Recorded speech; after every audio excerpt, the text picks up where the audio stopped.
আসসালামু আলাইকুম। আজকে আমরা আসলাম একটি ছাদে পাইপ দেওয়ার জন্য। তো এখানে আছে 4টা রুম, একটা ডাইনিং, একটা কিচেন এবং 3টা বাথরুমের ফ্ল্যাট।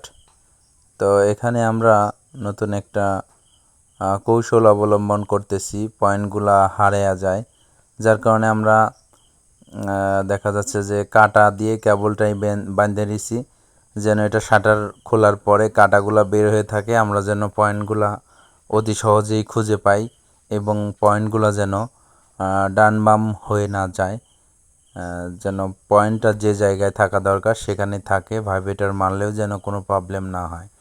এখানে বাড়িওয়ালা আমাদের বলছিল ফ্যান বক্স দিতে, তো আমরা ফ্যান বক্স দিছি, যদিও 5 ইঞ্চি ছাদে ফ্যান বক্স চলে না, তারপরেও দেয়া হয়েছে।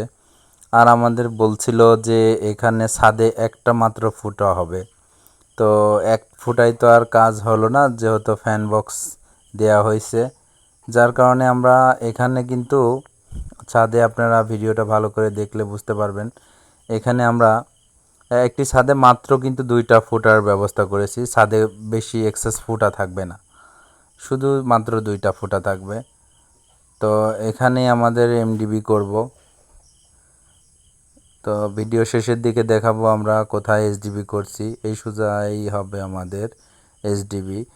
তো এসডিবি এমডিবির এটা হইলো আমাদের এসডিবির লাইনগুলা, প্রত্যেকটা রুমের আলাদা হয়ে পাইপগুলা এখানে আসছে। মিটার থেকে এমডিবি হয়ে মিটারের তার আসবে এখানে, এবং প্রত্যেকটা রুমের পাওয়ার এখান থেকেই যাবে প্রতি রুমে, যার কারণে আমরা কিন্তু প্রত্যেকটা লাইন আলাদা করে দিয়েছি। প্রত্যেকটা রুমের জন্য আলাদা আলাদা পাইপ দিয়েছি, যেন কোনো রুমের তার আরেক রুমের ভিতর দিয়ে না যায়, যার কারণে আমরা এসডিবির ব্যবস্থা করছি।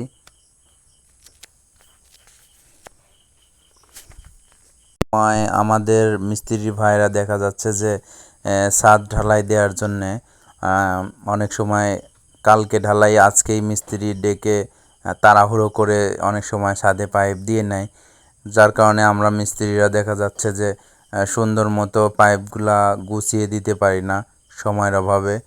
তো বাড়িওয়ালা এবং কন্ট্রাক্টর ভাইদের অবশ্যই বলবো হাতে যেন সময় রেখে তারপরে ইলেকট্রিক মিস্ত্রি পাইপ বিছানোর জন্য ডাকা হয়, যেন আমরা সুন্দর মতো পাইপটা দিতে পারি।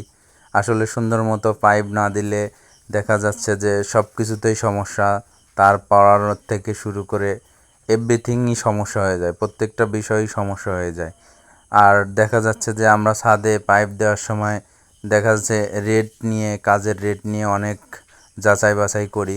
আসলে বিষয় হচ্ছে এই যে ছাদটায় আমরা পাইপ দিলাম, এইটা আমরা মিটারের জন্য টানলাম, এই যে 3টা পাইপ দেখতেছেন, আমাদের 3টা মিটার এমডিবি হবে, তারপর এসডিবি যাবে, যার কারণে কিন্তু আমরা এখানে 3টা মিটার দিয়েছি।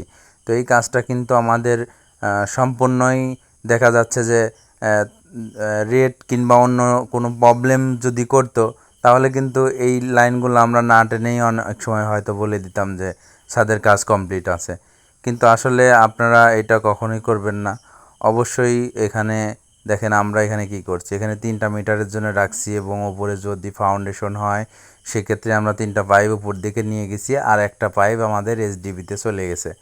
তো এভাবে যদি আমরা পাইপ দেই আমাদের কাজটাও অনেক সুন্দর হয়, এবং কাজটা এক ধরনের মানে কাজটা প্রফেশনাল হয়, এক কথায় কাজটা অনেক ভালো হয়। তো সবাই চেষ্টা করবেন এভাবে কাজ করার, আর এভাবে কাজ করানোর। এভাবে কাজ করলে মাশাআল্লাহ কাজটা অনেক সুন্দর হবে। ধন্যবাদ।